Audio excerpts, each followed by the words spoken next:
أشهد أن لا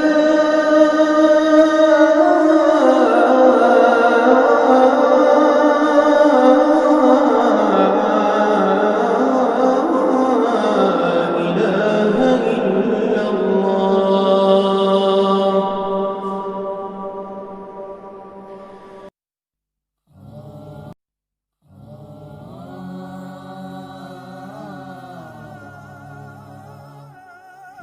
جیسے ہی اس نے بنیاد گرانے کے لیے پھاوڑا چلایا، اچانک پورا شہر ایک دل دہلا دینے والے دھماکے کی گونج سے لرز اٹھا۔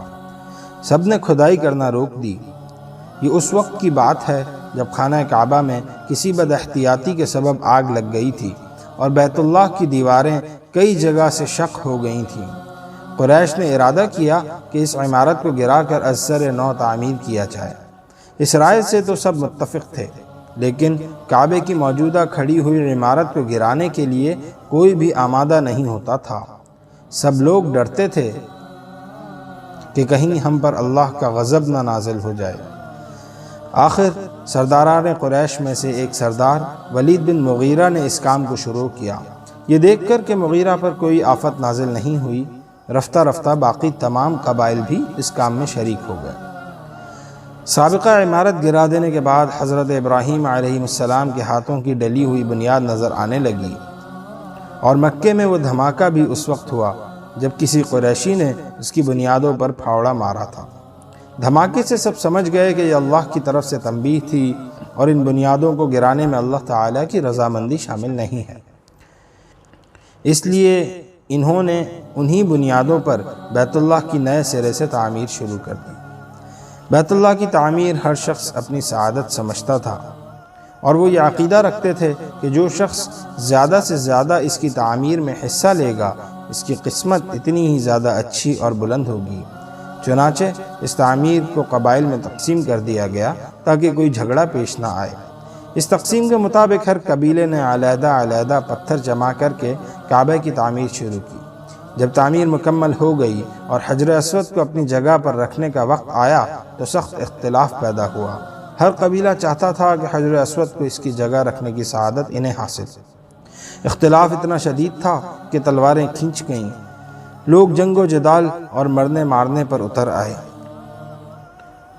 جب 4-5 روز اسی طرح گزر گئے اور کوئی بات نہ بنی تو قریش کے سب سے زیادہ عمر رسیدہ بزرگ ابو امیہ بن مغیرہ مخزومی نے یہ رائے پیش کی کہ کل صبح کو جو شخص سب سے پہلے مسجد الحرام کے دروازے سے داخل ہو، اسی کو فیصلہ کرنے کا اختیار دے دیا جائے۔ سب نے اس رائے کو پسند کیا۔ خدا کی قدرت کے سب سے پہلے نبی کریم صلی اللہ علیہ وسلم مسجد الحرام کے دروازے سے داخل ہوئے۔ جب باقی لوگ آئے اور نبی کریم صلی اللہ علیہ وسلم کو پہلے سے وہاں موجود پایا تو سب بے ساختہ بول اٹھے، یہ تو محمد ہیں، یہ تو امین ہیں، ہم ان کے فیصلے پر راضی ہیں، یہ تو محمد ہیں، یہ تو امین ہیں۔ آپ صلی اللہ علیہ وسلم تشریف لائے اور اپنی حکمت و بصیرت اور اعلیٰ فہم و فراست سے ایسا بہترین فیصلہ فرمایا کہ تمام لوگ اس پر خوش ہو گئے، اور حرم کی فضائیں احسنتا کی آواز سے گونج اٹھیں، یعنی آپ نے بہت بہترین فیصلہ فرمایا۔ آپ صلی اللہ علیہ وسلم نے اس طرح فیصلہ کیا تھا کہ ایک چادر بچھائی، اس پر حجر اسود اپنے دست مبارک سے رکھا، پھر ہر ایک قبیلے کے سردار سے کہا کہ چادر کے کنارے کو تھام لیں۔ چنانچہ تمام سرداران قریش نے مل کر اس چادر کے کنارے کو چاروں طرف سے پکڑ لیا، اور پھر اسے اٹھا کر اس مقام تک لایا گیا جہاں اس کو نصب کرنا تھا۔ پھر آپ صلی اللہ علیہ وسلم نے خود چادر سے اپنے دست مبارک سے اسے اٹھایا اور حجر اسود کو وہاں نصب کر دیا۔ کسی کو بھی کوئی شکایت باقی نہ رہی اور سب آپس میں رضامند ہو گئے۔ ابن حشام اس واقعے کو نقل کرنے کے بعد لکھتے ہیں کہ نبوت سے پہلے تمام قریش بالاتفاق آپ صلی اللہ علیہ وسلم کو امین کہتے تھے۔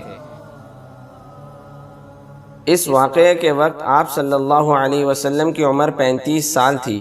آپ صلی اللہ علیہ وسلم کو اس عمر میں توجہ اللہ اور خلوت اور گوشہ نشینی کا شوق بڑھ گیا تھا۔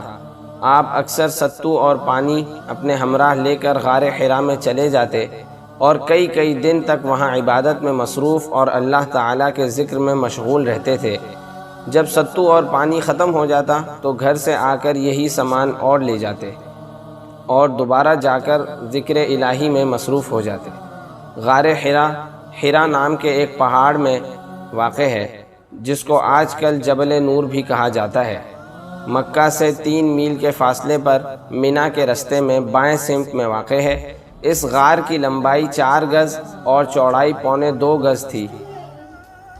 اسی طرح دن اور رات تیزی سے گزر رہے تھے۔ آپ صلی اللہ علیہ وسلم کی عمر شریف جب 40 سال کو پہنچی تو ایک دن حسب معمول آپ غار حرا میں تشریف فرما تھے اور عبادت میں مشغول تھے کہ اچانک غار میں ایک فرشتہ داخل ہوا۔